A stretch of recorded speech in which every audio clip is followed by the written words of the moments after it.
Hi, I'm Dr. Kath and I'm going to walk you through the £1 Million Private Practice Programme for your private practice. It's the quickest way that I know for a consultant to build a thriving, predictable private practice, one that gives you the freedom to work less, earn more and practice medicine on your own terms and never have to rely on the NHS for financial security ever again. I'm going to do two things. Firstly, I'm going to show you the phases of the journey so you can see exactly where you are right now. And then I'm going to walk you through the key pieces of marketing, business and reputation it takes to move up. And by the end, you'll know precisely what's holding your practice back and what to fix first. I've done this in my own private practice, and over the last decade, I've helped hundreds of consultants build really successful private practices and exit the NHS on their terms if they want to. All kinds of disciplines: orthopedics, psychiatry, oncology, dermatology, private primary care, you name it, we've worked with it. Stay with me and I'll show you how it works. Growing a private practice looks a bit like this. Every consultant starts at the bottom of the mountain and our job is to climb as high as we want to go. And what I've noticed is at every stage, something breaks. The thing that got you to one stage is never the thing that gets you to the next. Phase one is like the side hustle. A few private practice patients here and there squeezed in around your NHS jobs. It's exciting. Someone's actually paying to see you. It's a lovely place to start, but a terrible place to stay. I'm going to assume you'll be on this. Phase two is that unpredictable time. It's a real practice, but it's a bit feast or famine. 1 month, clinic's full. The next month, it's kind of tumbleweed. You don't really know where your next patient's coming from. And deep down, you kind of know that the only reason you're comfortable is because the NHS salary has your back and is there as a safety net. Most consultants get stuck here for years. Not because they aren't brilliant clinicians, it's because no one ever taught them what comes next. Phase three is the busy time. From the outside, this looks like success. Full clinics, good income, colleagues asking you how you're doing it. But here's the truth, you're doing everything. The medicine, the admin, the chasing, the marketing, the staff hassles, and you're working your NHS job and running the business in gaps around it. The numbers are there, but the freedom isn't. This is where practices plateau, consultants burn out and really resent private practice. Is that you? And then there's phase four, which is choice. That's like the top of the mountain. £1 million private practice, predictable patient flow, a practice that runs like a proper business, a reputation that attracts patients to you, including the self-running ones. And here's what really changes. The NHS becomes a choice, not a necessity. That's the whole game. We'll come back to that in a minute. One more thing before we move on. The biggest mistake I see is consultants copying tactics from people who are at a completely different stage. What works for practices at the top of the mountain is the wrong move for a practice in the unpredictable phase. So the first job is always the same. Work out where you are now and do the right thing for your stage. That's what the rest of this video will help you with. I'm just going to interrupt myself for a second. If you've seen enough already and want to know what it looks like to work together, click the link below and let's set up a free discovery call. That's it, no pressure, no crazy funnel gymnastics. I'll email you the details and we'll set up a call. Right, back to it. Before I show you the how, let's make sure we agree on the what. Because if we don't agree on this, you should just click off this video and go do something else. My goal is for you to not necessarily leave the NHS. My goal is for you to never have to need the NHS for financial security again. These are two very different things. It isn't about escape. It's about moving from dependence to choice. Imagine going along to an NHS clinic. I choose to be here. I enjoy my clinic time here. I love teaching trainees. I'm here because I want to be. Or maybe for you, it's I've left completely. It's the best thing I ever did. No burnout, not worrying about the pension taper, my choice, made on my terms, in my timing. Either way, the £1 million isn't really the point. No one kind of lies awake dreaming about spreadsheets. The £1 million private practice is simply the vehicle. What it delivers is freedom, and that looks different for everybody. One of our clients was a consultant working in somebody else's clinic, and it was, let's say, a little bit dysfunctional. What she really wanted was a practice that was truly hers and to become the go-to person in her world, which is environmental illness. And like me, she's a bit neurodiverse, so building a practice that wouldn't burn her out wasn't a nice to have, it was the whole point. Today, she has a thriving clinic. She works 3 days a week. She has a waiting list. She loves how she works with her patients and she loves the quality of the consultations that she can give them. She's not lying awake worrying about money anymore. Another client of ours is a neurologist. She's been a consultant in the NHS for just 2 years. She's fed up with the endless hours and bureaucracy. What she wanted to do was work on her own terms and develop very niche programs for patients, the kind of work the NHS was never going to give her room to do. Last month, she quit. She's now got the whole summer off with her kids. And because she's built an excellent flow of patients into her clinic, she doesn't have to worry about replacing her NHS income. It was her decision made in her timing. And then there's one of our clients who's a cardiologist. He genuinely enjoys working in the NHS, so he still does, but only a day and a half a week. And the rest of the time, his day starts late, ends early. He's got plenty of time to ask friends to join him for dinner in the city or get home to his house by the sea by Friday lunchtime. There's no pressure, and he's actually got time to go to the gym, which he hadn't done for years. He doesn't need the NHS, he chooses it. So whether your version is a leaner practice with lots of time or something bigger with a team around you, the destination is the same. A practice where 3 things are true. Patients find you predictably, the practice runs like a business, not a second job, and your reputation does the heavy lifting. When those 3 things are true, the practice gets bigger and your life gets better. That's the sweet spot. So why do most private practices stall? Here's what I've found. Medicine trains you brilliantly for one role, but building a private practice actually asks you to play 3. You have to be the marketer, the person who makes sure the right patients can actually find you. You've got to be the business owner, the person who runs the practice like the business that it is. And you have to be the expert. And I don't mean being excellent, you already are. I mean being known as excellent. Most consultants only ever show up as one of the 3. The expert, of course they do. That's the one that medicine trained them for. Nobody ever taught you the other 2. Not at medical school, not in the NHS. And that gap is exactly why brilliant clinicians end up with unpredictable practices. So here's what we're going to do. I'm going to walk you through all 3 roles, 9 areas in total. And I don't want you to just learn this model. I want you to use it like a scan of your private practice, like an MRI of your business. So for each of the 9 areas, I'm going to tell you what it is. I'll show you what good looks like. Then I'm going to ask you one question. If you were to score yourself like a traffic light, green, this is a genuine strength. Amber, it's okay, but we could do better. Or red, this needs work. Grab a pen and write them down as we go along. And by the end, you'll see exactly what you need to fix first. Ready? Let's start with marketer. The problem that your marketer role solves is unpredictable patient flow, not knowing where the next patient comes from. The milestone we're aiming for is simple. New patients inquiries every week from sources that you can name. And when that's true, everything gets easier. 3 things make this happen. Defining your niche. Here's an uncomfortable truth. The consultants who grow fastest almost never are the generalists. They're the ones who are known for something specific. Because when you try to be a consultant for everyone, you're memorable to no one. GPs can't refer to you, patients don't really understand who you are, Google can't rank you, and AI is definitely not going to recommend you. Because you look like everybody else on an insurer's list. Defining your niche isn't narrowing your private practice, it's putting a big flashing beacon on your front door. So if I asked all the consultants in your discipline in the UK what the area was that you're known for, would they all give the same answer? Give yourself a green, amber or red. Write it down. Next is get found online. Think about what your ideal patient actually does. They notice a symptom. They worry about it for a fortnight, sometimes longer if they're a man. And then one evening, they get online and they do some searching. The question is, when they do, is it you that they find or is it the consultant down the road? Is your website, Google Business Profile, your reviews, all built to turn a worried person into a booked appointment person?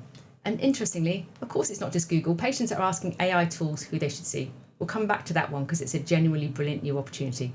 So when your ideal patient searches their problem in your area tonight, do you appear on the first page with strong reviews and a website that makes booking easy? Give yourself a green, amber or red. Let's talk about growing your network. Referrals shouldn't be luck. Physios, allied clinicians, colleagues, GPs and adjacent specialties, past patients, all these relationships are an asset and assets get built deliberately. Most consultants kind of hope that people remember them. The ones with 4 clinics run simple systems consistently and that keeps them front of mind so referrals arrive on purpose, not by accident. When I started working with one of my clients about a year ago, he had just under about 90 people a month visiting his website. He really wanted to quit the NHS and be confident in his decision, but he was fairly terrified about the income. And honestly, with 90 visitors per month, he was right to be. His goal was to bring in £500,000 a year into the practice, and within a year of working together, he was easily bringing in £70,000 a month. His website traffic went from 90 people per month to over 11,000. He now ranks the highest for traffic in the niche that he treats. And here's what actually moved the needle. It wasn't just more content. It wasn't chasing whatever the algorithm wanted that week. It was 2 things. Getting the website copy genuinely right, making videos that were useful and meaningful to his niche patients, instead of endlessly trying to pump out stuff, hoping that it would go viral. These days, companies are coming to him to ask him for help with their organisation. and patients are booking cutting-edge radiotherapy treatments with him. Expensive treatments, entirely self-funded, because they saw him on TikTok. That's what happens when the right people can find you and trust you before they've even walked through the door. Do you have inquiries arriving each week from at least 2 sources that you could name right now? Or if you're honest, does patient flow still feel a little bit like luck? Give yourself a green, amber or red. When you've defined your niche, you're findable online and your network sends you the right patients on purpose. You get inquiries every week. The unpredictable patient problem is solved. That's the marketeer. Next, let's look at the role that nobody warns you about, the business owner. The second role is the owner, the CEO. The problem this role solves is overwork and chaos, because here's what happens when the marketer role starts working. The clinics fill up and you're still doing most of the roles in the private practice yourself, and more patients just means more 11 o'clock finishes at night. The milestone we're after is a practice that runs like clockwork without you doing every job in it. 3 things make that happen. The first is to decide to make the business support your lifestyle.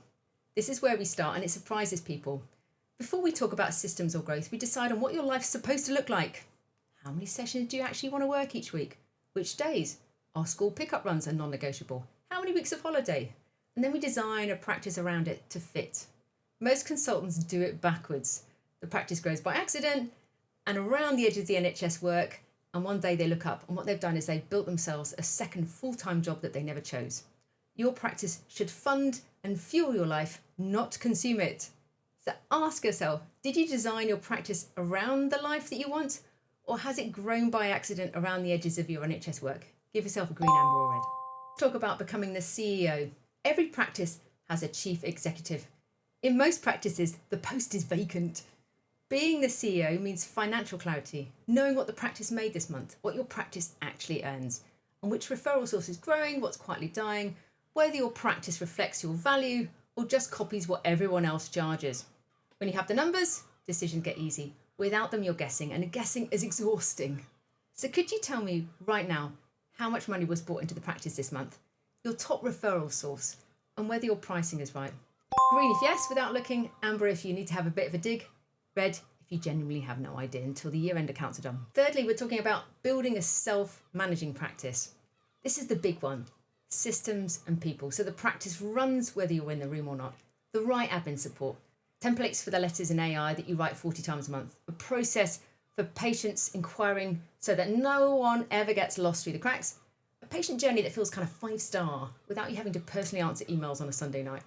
This is what separates a practice from a treadmill. On the treadmill, the moment you stop moving, everything stops. One of my clients is a psychiatrist, and when we started working together, he was stuck. He'd worked with practice management administrators before who he didn't gel with. His systems and processes were all over the place. And as a psychiatrist, he used to dread writing his ADHD assessment reports. Dreaded them. He was genuinely starting to resent his own private practice, which was becoming more and more successful. So the first thing we did was simplify the patient pathway. We looked carefully at what he could do in terms of automation before the appointments even happened. We made sure his AI was working properly to help him produce all the letters and reports in a fraction of the time. And just as importantly, we redesigned his pricing and working week so his energy wasn't being constantly depleted. He gained hours and hours back each week. He can plan ahead in the diary. He takes holiday without everything falling apart. And he doesn't resent his practice anymore because it finally works the way that he does. Ask yourself, if patient numbers doubled next month, would the practice cope? Or would it break? Or would you break? Give yourself a green, amber or red. When the practice supports your lifestyle and you run it with a CEO's clarity, it manages itself day to day and you've built a real business, not a stressful second job. That means being the business owner. One role left, and it's the role you're going to really enjoy. The third role in your business is the expert. Let me be clear about something. You already are the expert. Years of training, exams, thousands of patients. That's not the question, and it never was. This role isn't about becoming more qualified, it's about becoming more known. The problem that the expert role solves is invisibility. Brilliant and unknown pays exactly the same as being average. The milestone we're looking for is you become the name patients ask for and the name referrers recommend without hesitation. 3 things get you there. The first is deciding to own your expertise. Doctors are trained to be modest. It's a professional virtue. And in private practice, it's quietly expensive. Owning your expertise means being able to say clearly and comfortably. This is what I'm really good at. These are the people I can help without it feeling like showing off. Here's the reframe that changes everything. This was never about your ego. It's about the patient. Somewhere out there is a patient with exactly the problem you're best at solving in your region. When you hide your expertise, you're not being humble. You're just making it harder for the patient to find the right doctor. So ask yourself, are you comfortable stating clearly and publicly what you're the go-to specialist for? Or is this something that you shrink from? Give yourself a green, amber or red. Let's talk about standing out confidently. Once you own it, you should show it. In any country, there may be hundreds of consultants in your specialty who do exactly what you do. And to a patient scrolling on a phone, competence is assumed. Every one of you looks qualified. What decides the choice is visibility. The consultant who's explained a video solved that very difficult, thorny question. The talk that physio went to, who recommended the patient. The information that you gave that actually helped before they even booked the appointment. Standing out isn't about being flashy. It's about being useful visibly where your patients are looking. So ask yourself, if a patient compared you against your 3 nearest competitors online tonight, would you obviously stand out? Give yourself a green, amber or red. What about AI? Let's talk about being trusted by AI. AI is the new frontier. And honestly, it's one of the most exciting opportunities I've seen in years. The majority of patients are now using AI. They ask ChatGPT, Perplexity, Gemini. The very simple question, who is the best specialist for my problem near me? And the AI answers, rightly or wrongly. It recommends the consultants whose information across the web and on socials is consistent, structured and authoritative. Here's the thing, almost no consultants have sorted this yet, which means right now there's a genuine first mover opportunity sitting on the table. The consultants who get their AI visibility right in the next couple of years will be the names that the tools recommend for a decade after. One of our clients is an amazing clinician in the bowel and pancreatic space, and a couple of years ago, he was pretty much invisible online. He tried marketing alongside colleagues and setting up groups, and it was pretty frustrating for him, watching colleagues who worked a lot less hard than he did getting further ahead. Now he's got a superb online presence. He's being invited onto podcasts. He's had patients travel to him long distances from different countries. And he's got patients who could have had treatment closer to their home swapping to see him because of how he showed up online. And when patients ask AI tools who he should see, his name comes up. And here's the part that matters the most. Especially in his sphere of work, he's built trust in every single way that he shows up. Because when someone is facing a life-threatening illness, trust isn't marketing nicety, it's everything. He now has oncologists referring to him from other parts of the country, literally other doctors he's never met, never had a relationship with before. His reputation arrives before he does. So ask yourself, if someone you didn't know opened their phone and asked ChatGPT to recommend a specialist in your condition in your area, would your name come up? Be honest. For almost everyone watching, that's a red. And strangely, that's good news, because that's a red for your competitors too, for now. So own it, show it, make sure both humans and machines can find it. Do these 3 things and you'll become the obvious choice. That's the expert. So let's zoom out, look at what you've got, a complete scan of your private practice, 3 roles, 9 areas, some greens, some ambers, and if you've been honest, a few reds. And by the way, well done for doing this properly. Most people never look at their practice with this kind of clarity. Now, one last job.